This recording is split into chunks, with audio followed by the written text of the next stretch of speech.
allegiance to the flag of the United States of America, and to the republic for which it stands, one nation, under God, indivisible, with liberty and justice for all. That was a throwback to the home run derby. If anybody watched it on Monday night, it was the girl went to rehab the next day. That saying. That's true. All right. Can we get a roll call, please? Mrs. Bennett. Mrs. Eckerd. Here. Mr. Franco is absent. Mrs. Goebel. Here. Dr. Osherik. Here. Dr. Perbola. Here. Mr. Burke is absent. Mr. Farr. Here. Mrs. Arnold. Here. Let the record show we held 3 executive sessions between last meeting and this meeting. One of them on July 1st, one on July 11th, and one tonight. And all of those were personnel matters related to a specific staff member or former staff member. Okay, so Mr. Superintendent, do you have some remarks for us this evening? Absolutely. Good evening, board, and happy summer to the entire Tiger community. I'm going to open tonight just by providing a state budget update.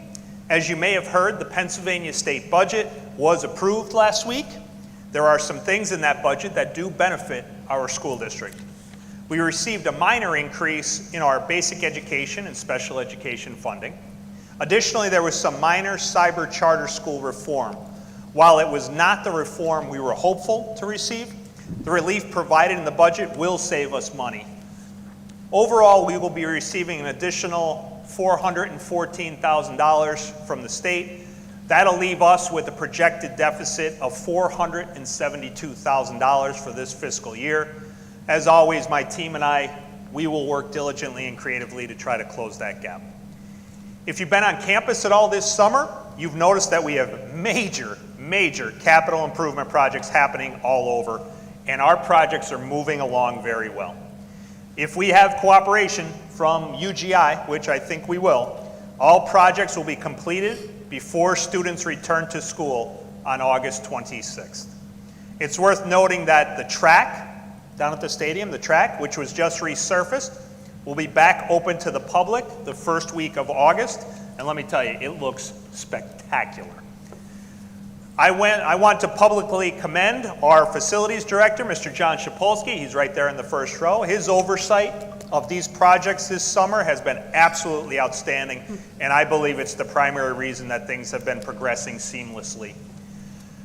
Our friends and neighbors at Triton will host their annual carnival at the end of the month, July 30th through August 3rd, so please, our entire community, please support Triton by bringing the entire family to the carnival for some food, rides, and music.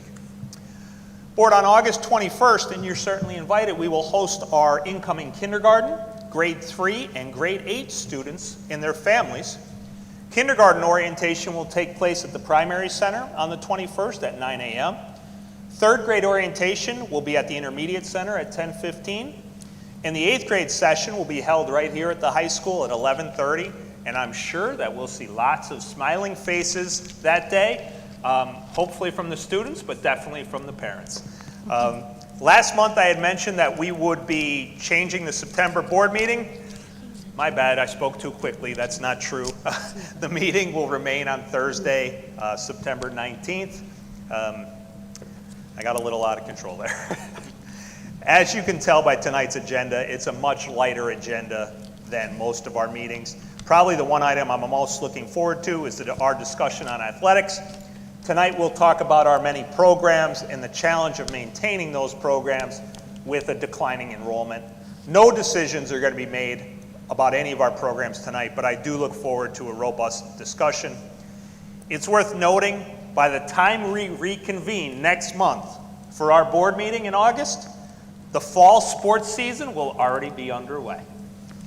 Official practices for golf and football will start on August 5th. All other fall sports will begin on August 12th. The summer is going by quickly.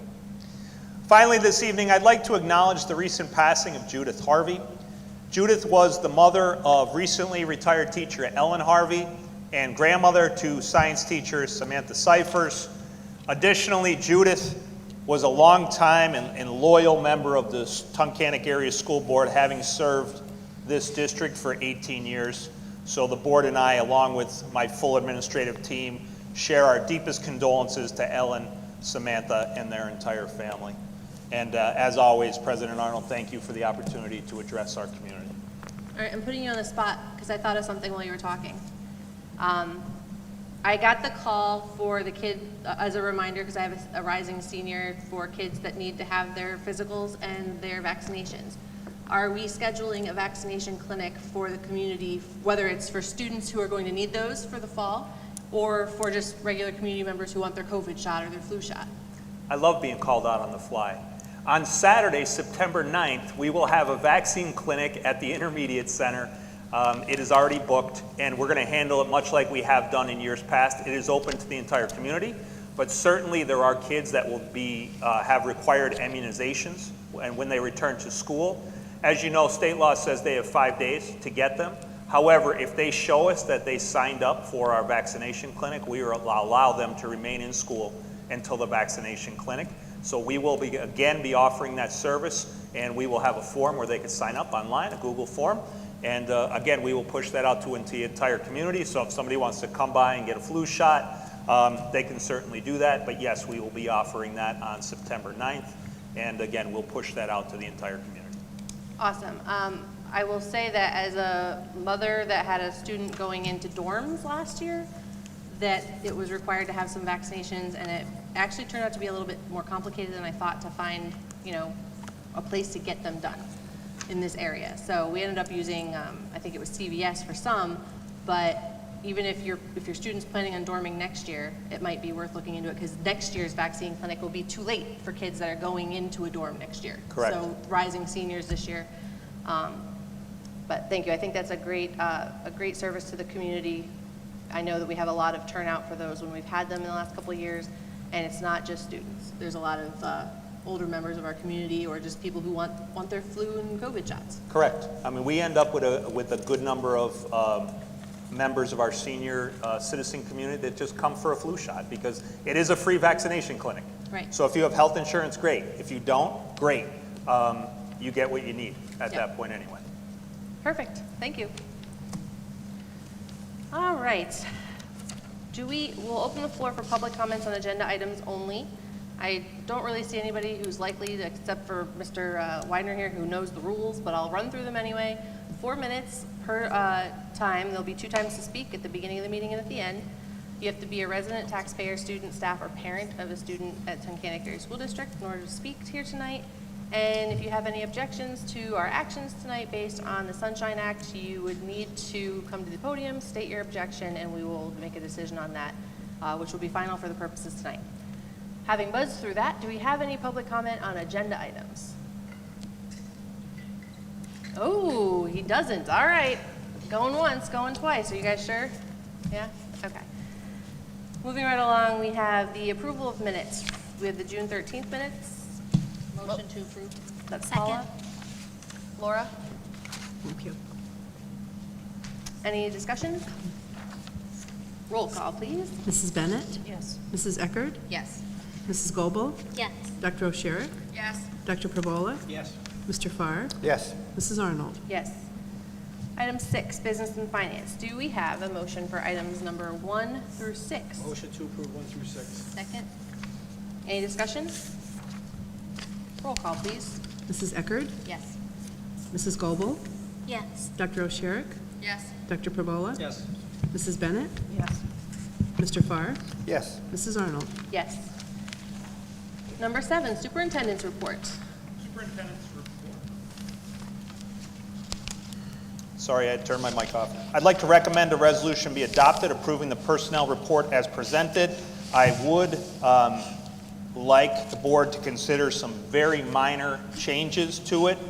We did have someone resign yesterday that's on there to be appointed. Bridget Rogan Lazier, junior high volleyball. She notified us yesterday that she was no longer interested, so we will be taking her name off. And also, if the board would allow, I would like to add Jeff Howell as support staff custodian, substitute support staff custodian, I'm sorry, and Jordan Herbert as our girls varsity tennis coach.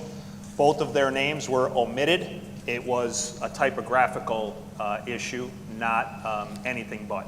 Their names would have been included. They were just omitted at the time that they were submitted to central office. So if the board would consider adding Jordan Herbert as girls tennis coach and Jeff Howell as support staff substitute custodian, I would appreciate that.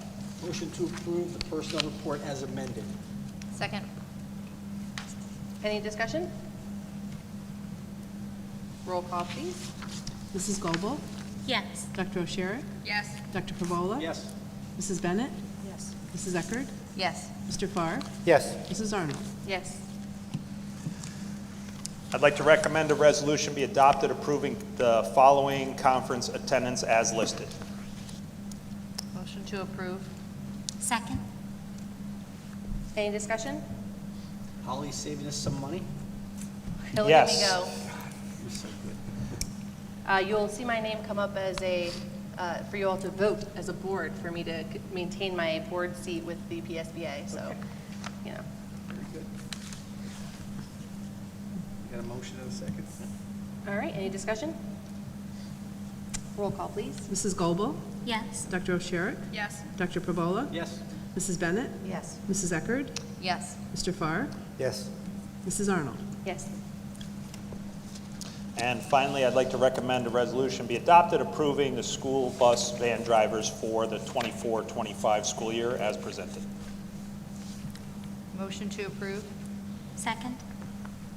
Paul and Laura, any discussion? Roll call, please. Dr. O'Shea? Yes. Dr. Pervola? Yes. Mrs. Bennett? Yes. Mrs. Eckerd? Yes. Mrs. Goebel? Yes. Mr. Farr? Yes. Mrs. Arnold? Yes.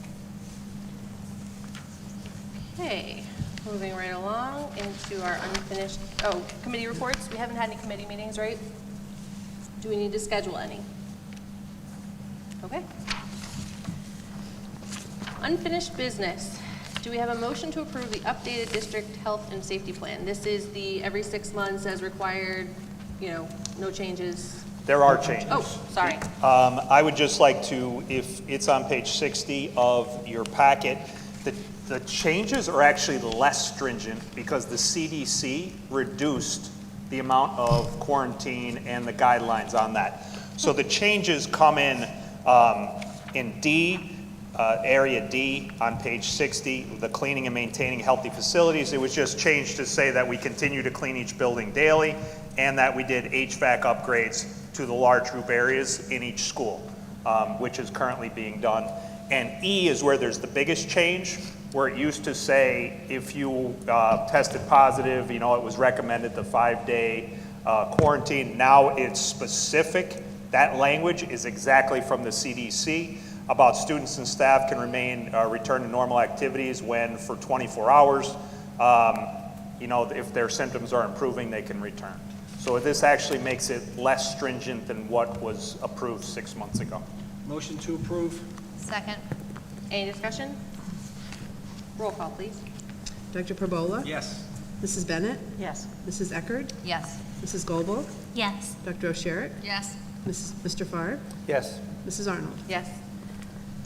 Under new business, item 1 is the update on the right to know request. Item 2 is the TASD visa account, and item 3 is first reading of the following board policies. None of those require a vote. Do we have any discussion on any of those?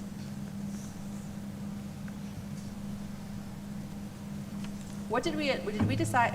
I see that we have fulfilled listed here for the all those FOIA buddies. So are we going to be answering those? Or Yes. okay. Because the person did use their full first name and last name.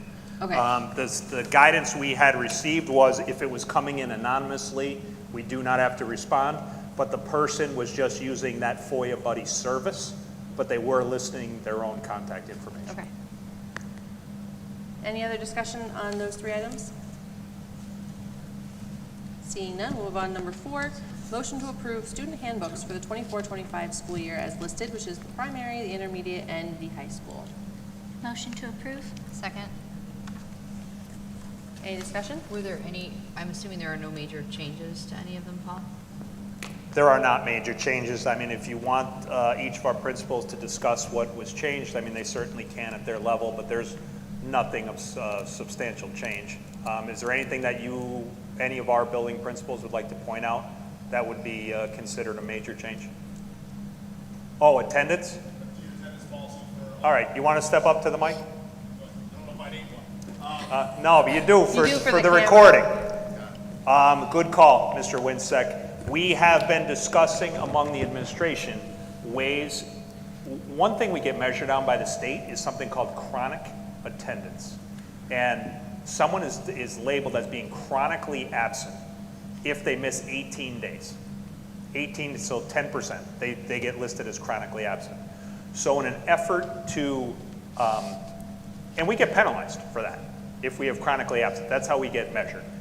One of the high school in particular is in additional targeted school improvement, for instance, by the state for our special education population. And one of the reasons why was the number of chronically absent students that are identified as having disability.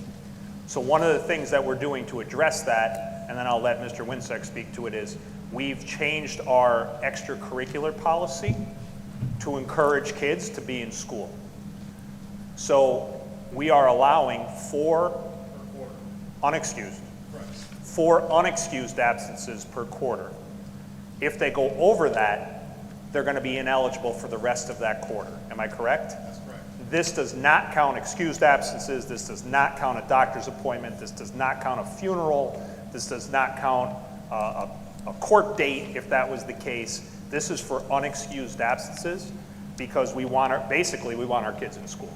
And this came out of a discussion initially that was had at the IU, and Mr. Winsek and Mrs. Cauldron and Mrs. Wood kind of adopted the idea, reached out to other districts to see how they were doing it, and are kind of running with it.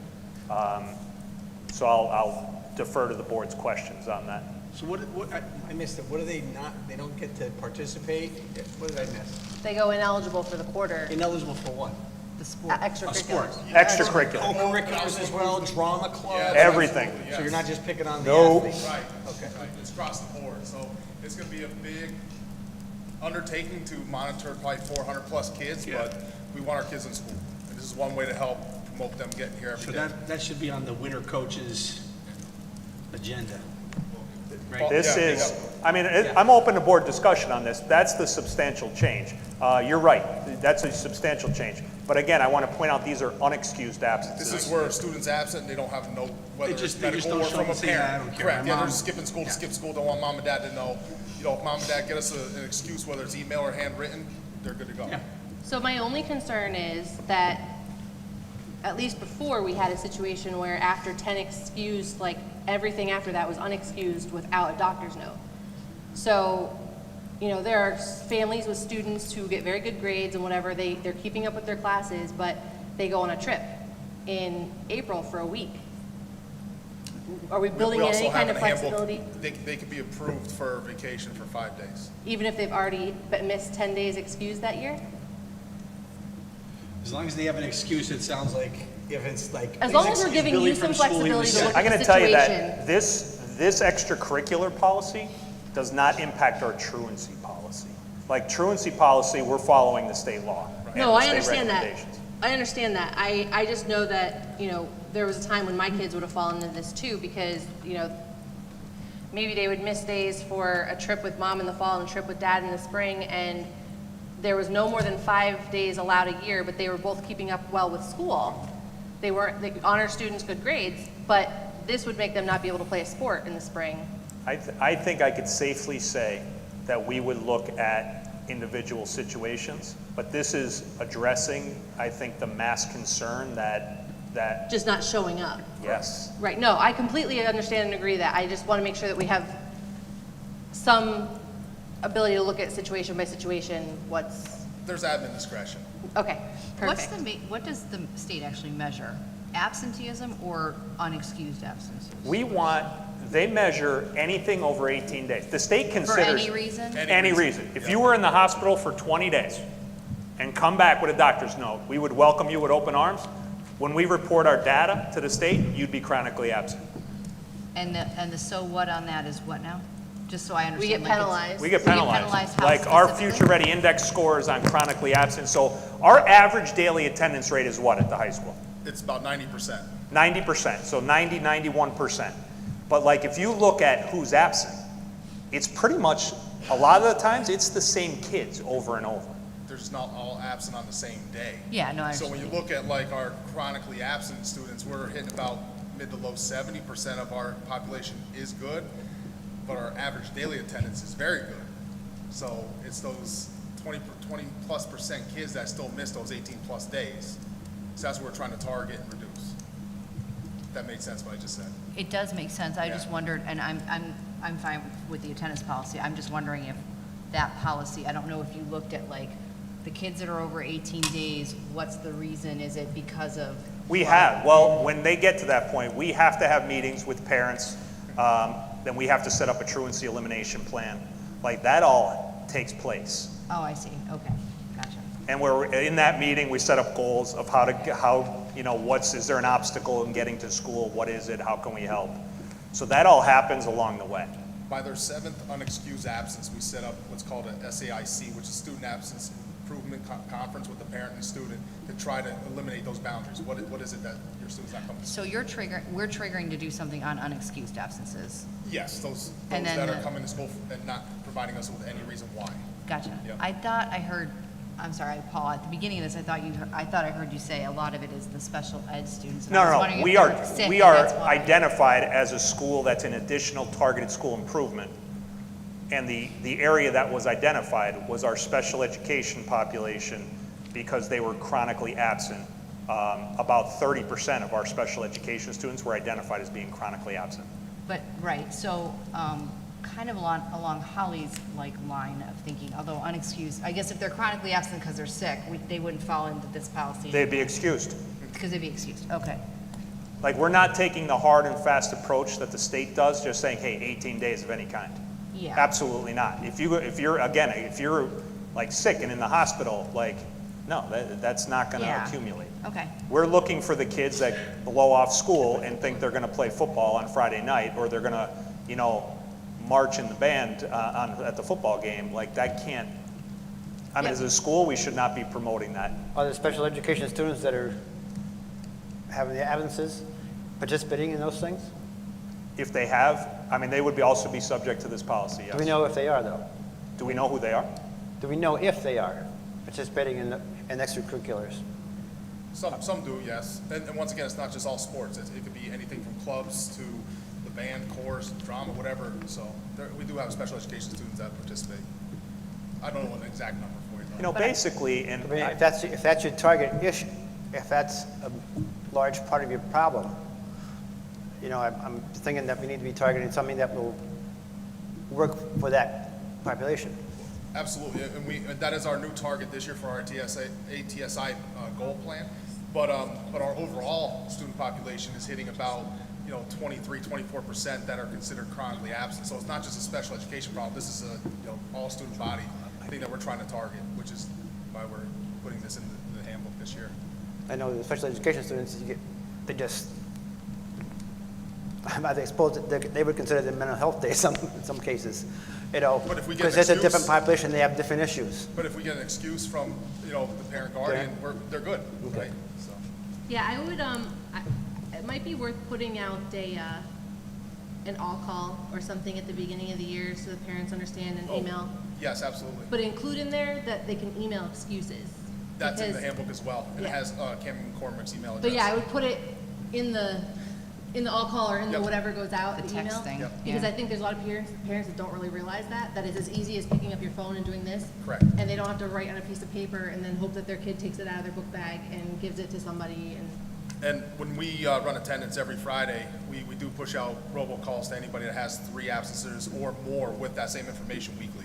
So robos do go out to parents that have, like, their kids are a little bit like on the borderline, Yeah. and that information is included. And So I'll remind the board, like, these documents, they're living documents. Like, if we need to revisit this come November, we just say, we're gonna revisit the, Oh, I can think of one specific parent who, if they watched this meeting tonight and we didn't clarify that there would be some discretion, to look at things, I would be getting a phone call. So, Yeah. I probably still might, I already sent her a message, Love you, Missy. You know, Sorry.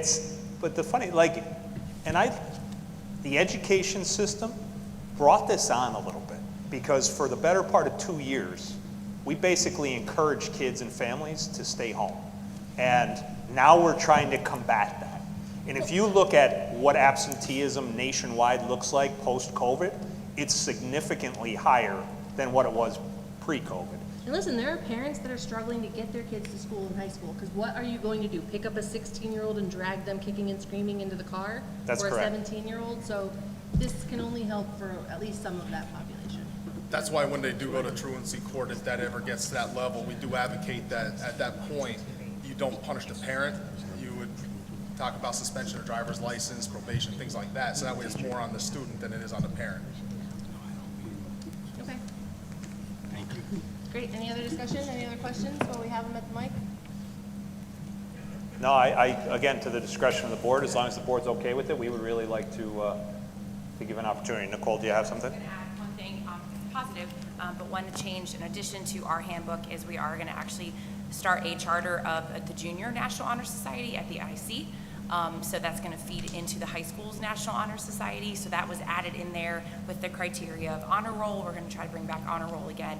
Kind of got lost during COVID, so we're bringing that back, putting their names in the paper and things like that. So that is back in there, and we're going to be starting a charter. And I think the Junior Honor Society, what grades will it be? That'll be 6th and 7th, I believe. 6th and It 7th feeds grade, into- right, because that's dictated by the charter, right? Yep, That's correct. awesome. So, but honor roll will be for 5th, 6th, and 7th, and then we'll have the ability for them to join Junior National Honor Society, which will kind of join with the high school then and have a ceremony and things like that and later in the school year. So that is adding into our handbook, but that's really, other than the attendance and the Junior National Honor Society, that's all that we're adding. Thank you. So the one last thing on the attendance is just like, and I'm sure you will do this, but like just measure if it's effective, right? So if we didn't change the answer by this, then we have to do something else next year. Right. That's all. Oh, absolutely. And then just my, plea is, You know what's going to be interesting, and John and I were just briefly talking down here, it'll be interesting to see, because we're just trying to come up with creative ways to encourage kids to come to school, right? We want kids to want to come, and really, if they have a reason, and if the reason is I got to get to practice, or I can't play, or like something like that, it'll be interesting to see if what we're doing, or are the kids that are coming every day, are they the ones that are involved in things? Because are the kids that are not coming not involved? And that'll be, well, that's why I said, look, track the data and see Yeah. what it does. If it doesn't yes, change, 100% we we will. aren't getting the right audience. And then the other thing I was just gonna say is I know in the handbooks, there is a dress code. If we could just. But like, for follow instance, it. this change that I kind of forgot about, I don't expect it to impact that many of our kids. I really don't. I think our kids that are involved during school. No, I don't know that it'll impact, I don't think we should track how many kids end up not being in an extracurricular activity. It's more like, does the attendance problem go away? Yeah, Because if the attendance problem didn't go away, correct. then that didn't solve the problem. That's the goal. The goal is we're trying to make reduce the attendance issue. Yep. Yep. So 3 times a year, I have to enter the data into the ATSI plan, and that's something that I will know by the end of the first quarter. I have Annette Shreve run that for me, so I'll know like reg ed versus special ed and all student body attendance. So that's a number. If you want me to bring it, I can bring those numbers for you. To let you know. Awesome. That'd be All right. great. All right. Thank you. So after all that, were we voting on that? I don't even remember where we were. I think we were, We right? had a motion and a second, and that was the discussion. Oh, to talk about it, yeah. Yep. Roll call. Any other discussion? Roll call, please. Mrs. Bennett? Yes. Mrs. Eckerd? Yes. Mrs. Goebel? Yes. Dr. O'Shea? Yes. Dr. Perbola? Yes. Mr. Farr? Yes. Mrs. Arnold? Yes. Discussion of sports roster size and approximate cost of each sports program. Again, board, thank you. This came out of a discussion we had actually at when we approved the budget in June, and we had talked about, hey, there's going to be tough decisions in our future regarding class sizes, regarding sports programs because of declining enrollment and increasing costs. And one of the board members between last meeting and this meeting asked me to compile this list to share at the board meeting, so I'm glad to do that. As you can see, we have some programs, and I think this is all in the packet, correct? This Yep. copy. We have programs that are flourishing, and we have programs that are barely above water with participants. And I tried to approximate the total cost. That total cost is inclusive of the coach's salary, transportation, cost of officials, supplies, uniforms. It's totally inclusive of all of that. So there are potentially some things that I think there'll be tough decisions down the road, and I'm not asking for any action tonight, but I'm just open to discussing what the board thinks of this information, and do they identify any potential areas we should look harder at, or if they want me to point out what I see here. Well, if I can just weigh in, because we had a little bit about the discussion, and obviously this looks at, us being responsible moving forward. I think that the data is great. I think this is something we're going to have to continually look at. I agree there's no decision tonight, but the conversation has to start. One of the things that, when you look at the data, and we've spoken about the freshman teams, I think we certainly don't want to cut opportunities for kids. So we want to make sure that our sports teams, our athletic teams, and that's what we're talking about here, is the sports teams. Do they have the opportunity? I think we have to look at, Paul, and you could go into a little bit more detail. I do know that freshman players, especially in football, they move up to varsity, so they have the opportunity to play JV games and varsity games, or at least see the field. They're not just there for practices. You've also got freshman teams that really don't have freshman kids because they're up on the varsity, and we're moving 7th and 8th graders up. So those programs, it's kind of doubled up, if you will. Correct. So 7th and 8th graders get doubled up. So I think we have to critically just, at least for tonight anyway, have a discussion about what we do with small numbers of freshman teams, and do we consider not having freshman teams this year, as long as the freshman students have an opportunity to play up to the varsity, or do they, stay down? I know in track, 7th and 8th, and a 9th grader can stay down into the junior high program. They could. Yeah. So I think that's something that we have to critically look at, because in the last meeting, or the budget meeting, we talked about not raising taxes, and these are the discussions that we're going to have to start having about where we can cut appropriately. Yeah, and I think you just hit on an excellent point. So like when I look at, again, and I don't want to target any one sport, but just as an example, when you look in the spring and you look at baseball, we have a 7th and 8th grade baseball program, we have a 9th grade baseball program, and then we have the varsity program. So basically, I know that there was kids younger than 9th grade playing on that 9th grade team. So they were playing in the 7th and 8th grade game, and then they're playing in the 9th grade game. When in fact, there was only 15 kids on the varsity baseball roster. So for instance, if there was just 7th and 8th grade baseball, the opportunity would exist for those 9th grade students to potentially participate within the varsity program. I think another great example is 9th grade girls basketball. Last year, there was not one 9th grade girl on our 9th grade girls basketball team. So that was the 7th and 8th grade. Correct. That played up to the 9th grade level. And you know what? We had a good group of athletes in 7th and 8th grade, especially the 7th grade class was a very good group of athletes. So our 7th grade students were playing, some of them were playing in the 7th grade game, then the 8th grade game, then they'd go play in the 9th grade game. Meanwhile, all of our 9th grade female student athletes that want to play basketball, they were all up playing JV and varsity. Paul. Yes.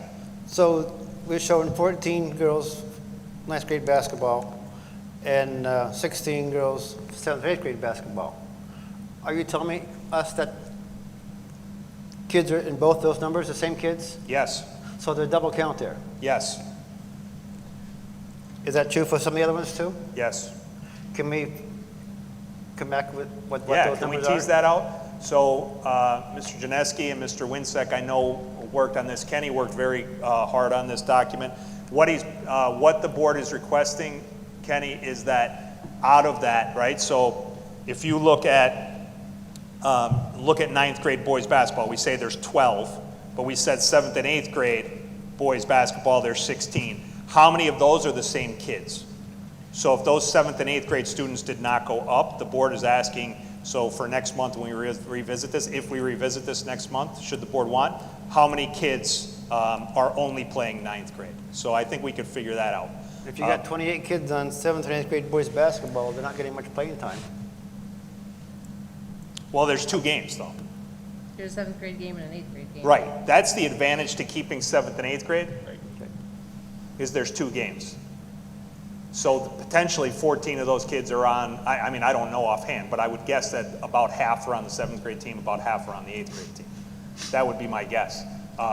Do most of these varsity sports also have JV games? So like, okay. Kenny, come on up to the microphone. That would be also really good to know, because the girls' basketball, you know, there's 14 girls' basketball and 14 9th grade, and I realize those were only 7th and 8th graders, but they're made of... Girls basketball does play JV games? Yeah. Yeah. Just so that, like, you know, you can't have 50 kids on a basketball team, or Right. unless basketball changed. Since I was in school, I don't think it did. Kenny, what baseball, does baseball play JV? They didn't play JV this year. But could they if their numbers were higher? If their numbers were higher, yes. What comes into play is pitching with PIAA with the new Correct. rules. Correct. That's what comes into play there. So if we had moved some of those 9th grade students, potentially, you know, there could be JV games. You know? I know in the past, a lot of times the JV games, because of weather got canceled, would never get rescheduled. So you Yeah, might have 12 games scheduled, you might play 3. The JV games, yes, that does happen, and some of the schools don't call back to reschedule that, because it happens in football, it happens in a lot of sports with the weather, and then the varsity games. So varsity games, we have a district deadline to get all those games in by a certain time, and they become the priority at the moment, because the state gives us a requirement to have those games in by. I just wouldn't like to see cancel a program and then finally have kids that don't get any playing time at all because roster in a certain group becomes so large. That would be a concern I'd have. So I guess we need to know where kids are counted twice, and we'd like to know where some JV exists that's not, you know, like volleyball, of course, has JV and varsity. It's an indoor sport, which, hey, guys, that means it doesn't get rained out, but, you know, whatever. People still don't want to sign up for it, that's fine. But, yeah, so knowing where those playing opportunities are that aren't necessarily showing up. Well, we know it. The basketball has JV, boys and girls, Correct. and so does spring baseball, but we didn't participate in JV because we didn't have the numbers. So JV is part of the varsity system should we choose to keep our freshmen up on varsity. Correct. Okay, and I think the same thing would be for football too. I mean, we can play JV games. I know that was the bane of our existence because we would try to practice with 27 kids. And JVs, you know, if kids would get hurt, the varsity would be decimated. Our numbers are up.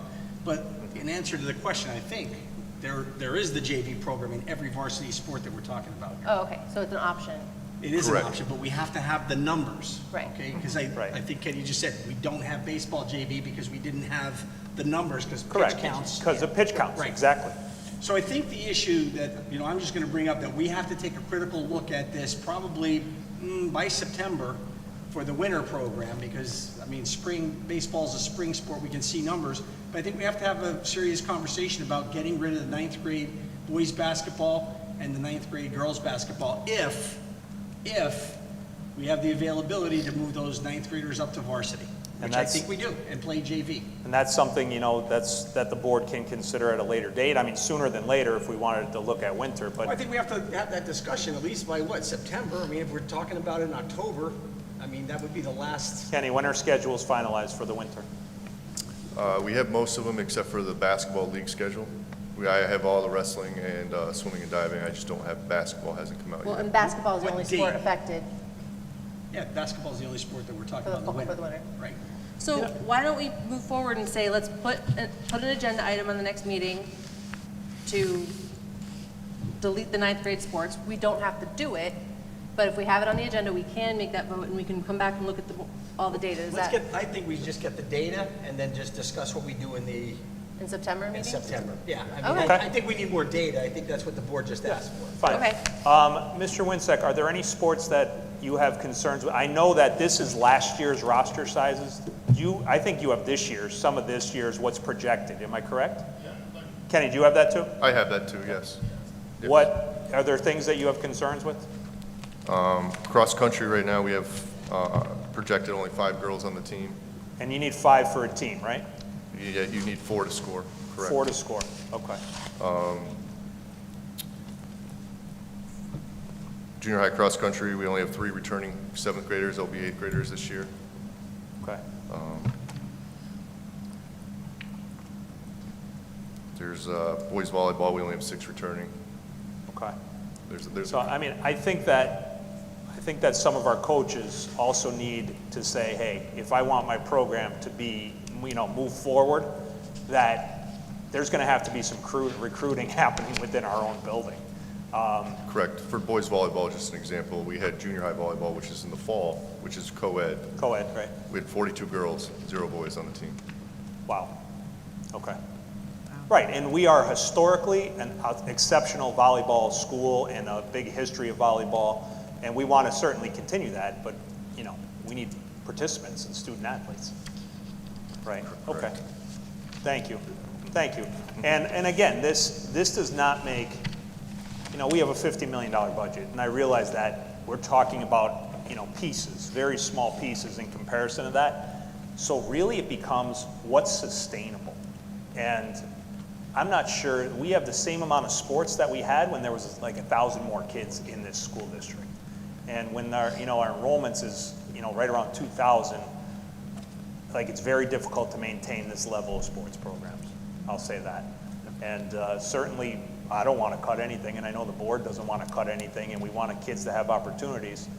But I think it also behooves us to have good experiences for kids and put competitive teams out there and make sure kids have every opportunity to succeed. And I think there's going to be some difficult conversations coming in our future and some decisions. My kids, I know when they were playing sports, which they played the fall and the spring, their grades were better. Yeah, oh, absolutely. So, I mean, what I'd like to not have happen is to eliminate one section and you get a larger team and kids sit on the bench for most of the time. You want the right size team so kids get some playing time. Right. I just don't want to get to the point that we put a team out there and then we can't go to contests because of an injury, because of So sure, when you get too small, that's different as well. And we just talked about having a reason why kids come to school so they can play in sports. Like cross country, girls cross country. I ran cross country. I loved cross country. But if we have, 5 girls, we're literally 2 twisted ankles away from not being able to score as a team, and that's a fine line, But okay, I'll get the data together that the board requested, and we'll bring it forth in the August meeting, and then we'll, whatever direction the board would like to go for September, then we'll potentially take a vote on something in September. I mean, it really just looks like boys lacrosse is stealing all the spring sports, so if we just get rid of that sport, then all the other sports will grow, because we just start with lacrosse. Well, that's what's happening, right? So we have declining enrollment, but we have some other sports that, have become very popular over the last 2 seasons. And when you're dealing with such a small population, you're stealing from one sport to the other. Right. Is there a penalty? Can you get out of a sport one year and go back in the next year? Or Oh, do you have yeah. to wait a certain amount of time? Absolutely, you can. Yeah. Okay. Some of our students play multiple sports in a season. Last year, I think on volleyball, we had kids that were doing multiple sports. Yeah, and I think we do need to make that more something that's more okay, because some of our coaches don't want to share. And it never hurt a kid, especially a kid who's not looking at being D1, Yeah. to diversify how they use their body to exercise. And you have these kids that are injured at young ages because they're just doing the same thing over and over and over again. In a school our size now, we can't have kids that specialize. Our athletes have to play. They really do. I think the other thing that affected some of the spring sport registration is that play practice used to be an after athletics practice activity. And my understanding is that now it's right after school. I don't know the answer to that. I think some of them were. So it was a challenge because kids had to choose between, maybe drama or we did. We had 65 students involved with the spring production. Right. Which is unbelievable. I mean, that's something that I should point to more, because that's very impressive, and I'm very proud of that. I could be wrong about that, but I thought that's what I had been told. I mean, was the play practice right after school, or was it? Yeah. Which then a kid, you know, you can't be missing play practices, but then you Yeah. can't be missing all of your athletics practices. So it kind of eliminates the ability for kids to diversify and be involved in more when everything's scheduled for the same time. Yep. Yep. All right, good conversation. Okay, so we're gonna bring data back. We'll have it on the agenda the next meeting to discuss further. Any other discussion on that subject? All right, and thank you, Kenny, and your team there for putting all that data together. It was very helpful. All right, item 6, motion to approve agreements with Children's Service Center for the partial hospitalization program and therapeutic educational program for the 24-25 school year.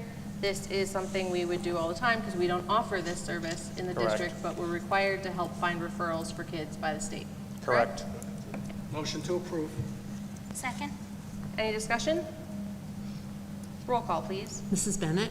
Yes. Mrs. Eckerd? Yes. Mrs. Goebel? Yes. Dr. O'Sherrick? Yes. Dr. Perbola? Yes. Mr. Farr? Yes. Mrs. Arnold? Yes. Item 7, motion to approve a memorandum of understanding and contract with the LIU 18 for ESL services for the 24-25 school year. Motion to approve? Second. Any discussion? Roll call, please. Mrs. Eckerd? Yes. Mrs. Goebel? Yes. Dr. O'Sherrick? Yes. Dr. Perbola? Yes. Mrs. Bennett? Yes. Mr. Farr? Yes. Mrs. Arnold? Yes. Item 8, motion to approve a memorandum of understanding with Big Brothers Big Sisters of Northeastern Pennsylvania. Motion to approve. Second? Any discussion? Roll call, please.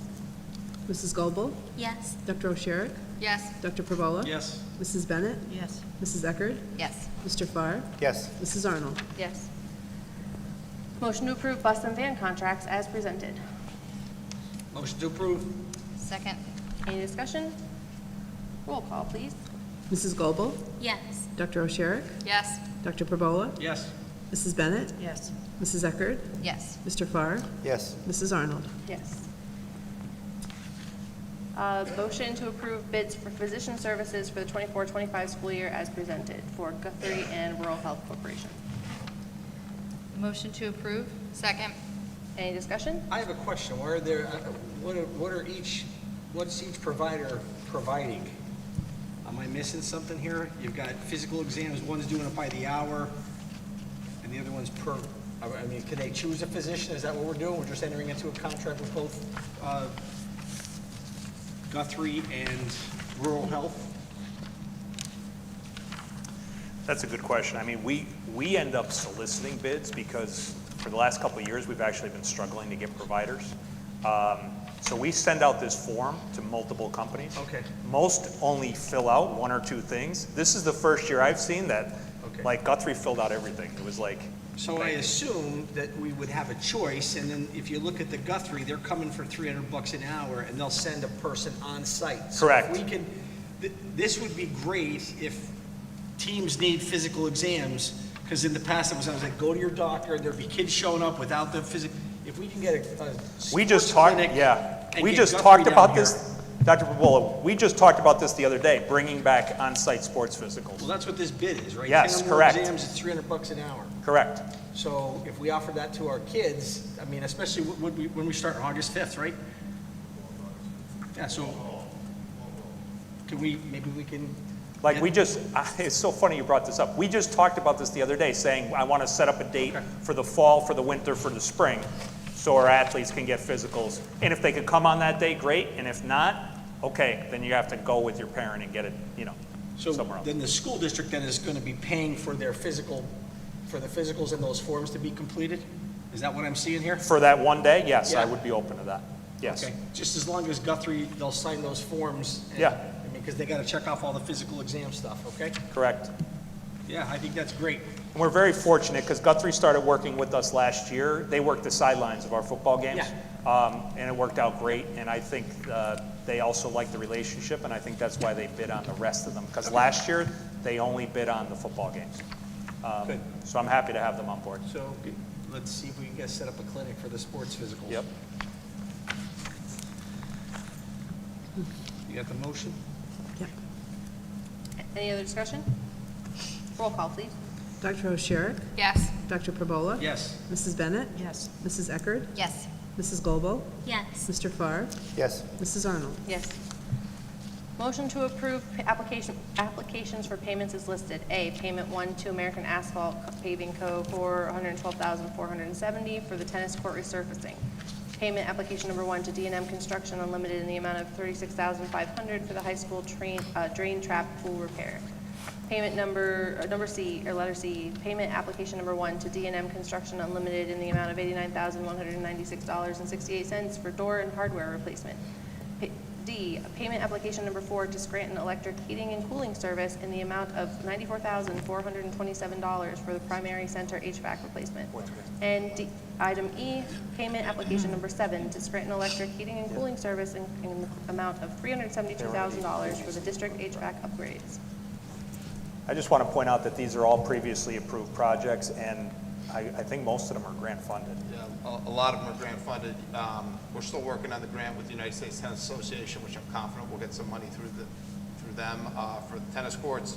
Our art is still going through, like, Scranton Electrical and the different HVAC things. And we have 3 different funding sources for grants for the doors. We just received another $40,000 grant, so a good chunk of the door money is all grant funded. Motion to approve. Second. Any other discussion? Thank you for doing the grant work. Thank you. That's awesome. It's also have money from bond issue we did, correct, as well? For improvements to the district. All right, if there's no other discussion, roll call, please. Dr. Perbola? Yes. Mrs. Bennett? Yes. Mrs. Eckerd? Yes. Mrs. Goebel? Yes. Dr. O'Sherrick? Yes. Mr. Farr? Yes. Mrs. Arnold? Yes. Item 12, motion to approve a donation to the Intermediate Center from Girl Scout Troop 51,000 of excess recess equipment and a shed or bins for storage of the equipment. Purchase and installation of the shed will be completed by the troop. Estimated budget, $2,600 to $3,500. Final value dependent on community value donations. Motion to approve? Second. Any discussion? Is that where's it going out towards where is it by the playground? I'm going to let Ms. Cauldron, she's been working with the Girl Scouts. I don't want to tell you the wrong thing. The exact location is not 100%. It will be in the back, though, in the area where recess occurs, probably close. I'm working with John Shapolsky to actually find the exact location, but it will be outside. I've already talked to the Girl Scout troop, make sure it has a padlock, and then the teachers will have access to that to be able to access the shed during recess. The idea is just to already have the equipment out there, that they're not having to truck it back in and out every day, and it's locked and it's secure, and only the grade levels will have the teachers will have the code, and that's about it.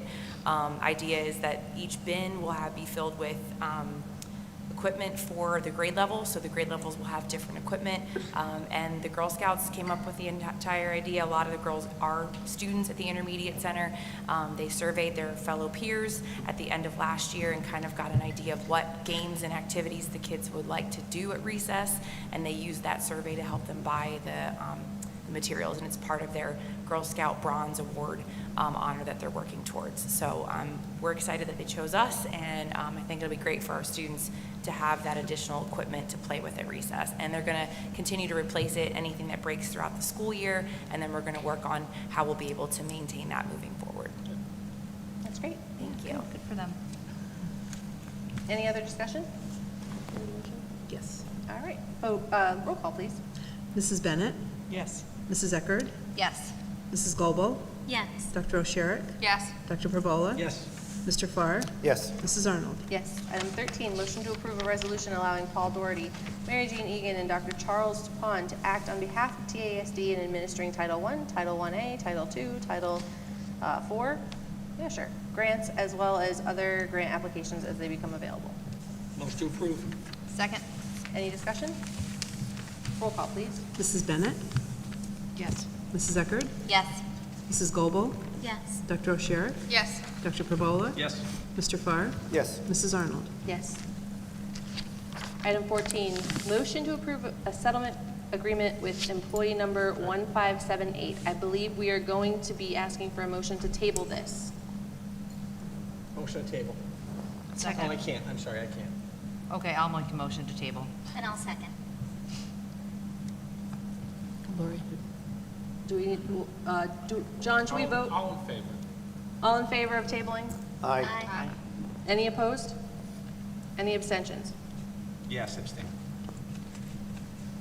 All right, moving along. Item 15, motion to approve the removal and disposal of obsolete cafeteria equipment that holds no monetary value. Motion to approve? Second? Any other discussion? Roll call, please. Mrs. Goebel?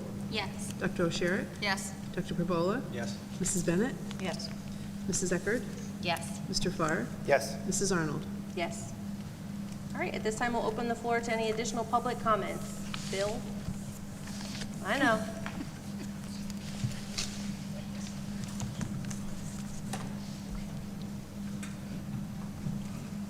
Matt, Bill's gonna need a recliner for the next meeting, just to make it easier. Real comfy. Okay.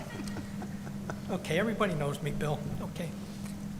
Where do I want to start? Oh, along with Judy Harvey, former board member, Donna Madlevitz was a former board member who just passed away a week ago. And also, we had a teacher, Barb Davis, just passed away. Okay. Go down here. Talking to Mr. Baker, 60 years ago in the paper, Tunkhannock hired 12 teachers. I was fortunate enough to have 8 of the 12. I don't know if any of you's heard, Wyoming Area School Board meeting here just a little bit ago. Exeter Township supervisors in Wyoming County were there. Many people were there. Exeter Township, Wyoming County would love to have their kids come here because of the lower tax rate. My understanding, it would be approximately 40 kids. I'm aware of that also. Bill, they have reached out to us, and I'll be honest with you, I don't know how any of that works. I don't need her, but I mean, it's on the west side of the river below my township, so transportation shouldn't be a big problem. Just so you know, Bill, I did meet with them, and Attorney Audi helped me navigate kind of the process. I did meet with him again and gave him all the information. Really, the district has nothing to do with it. There's a lot that they'd have to do, the township of Exeter. Right. But we're talking about enrollments, that's a shot at it. Okay. Anybody that lives in our catchment area that's paying in our tax base, I want 100%. Yeah, last month you talked a little bit about going paperless for the board books and stuff. What happens, I understand last month, several local businesses' computer systems got hacked here locally. And they have been trying to reboot, get things back in order. Now, I understand what would happen to the school if it got hacked, or if they want a ransom to get this back online. How long would we be out of service? What would be the consequences? Paper. You go back to paper. Huh? Go back to paper. That's all. But once it's on the computer, if it gets lost, how do you get that Well, back? if our systems got hacked, school board agendas would be the very last of our priorities Yeah, but I of mean, the they problems it would cause. They wouldn't only hack that, but I mean the Right. whole school business. Well, I mean, It wouldn't just, this is already on a computer. it We would, just print it's it out. all computer-based now. It's just that we're producing paper copies. We're printing copies of it, yeah. Another thing I was looking at, on the personnel report, why is the jobs, most of them are listed as per CBA. Why aren't the prices put in there so that people know? No idea. I don't see that same more work to put the numbers in there than it is just putting per CBA. I've talked to I don't know Mr. that Seaberg about some safety concerns that I saw. And I'll wait until the tennis courts gets finished to make a comment on that. I was looking there, I'll wait on that. That's pretty much it for this round. Thanks, Bill. Thanks, Bill. To piggyback on something Bill said, Barb Davis passing away, not only was she a teacher here, her husband coach. was a coach here. He still shows up to the boys' volleyball games. I'm sure he probably comes to the girls as well. He's still active in the community, a big supporter. So They present for the football game, yeah. Charlie Shaw. Yeah, the Shaw family. So we want to, of course, extend our condolences to the Harvey family, the Matalowitz family, and the Davis family for their losses. I only had one other thing I wanted to bring up, which I'd already brought up. Oh, did you have a question? Oh, go ahead, sorry.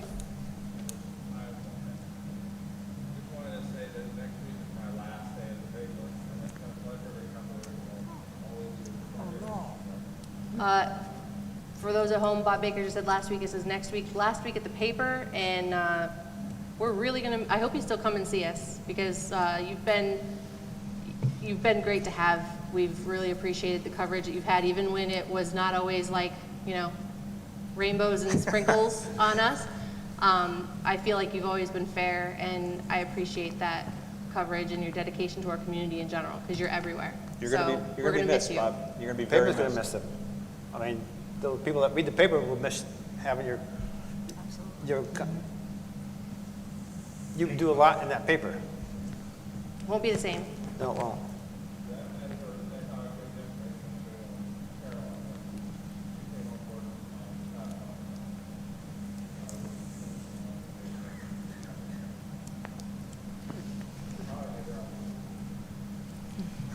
If we had known, we would have had a cake here tonight for you. I want you to Absolutely, know we that. would've. So maybe plan to come to August so that we can celebrate, your big retirement there.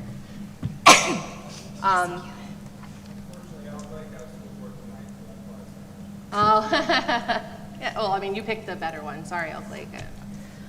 You picked your favorite. We know that. Yeah. I brought this up to a couple board members. I mentioned it to our high school principal and to Paul.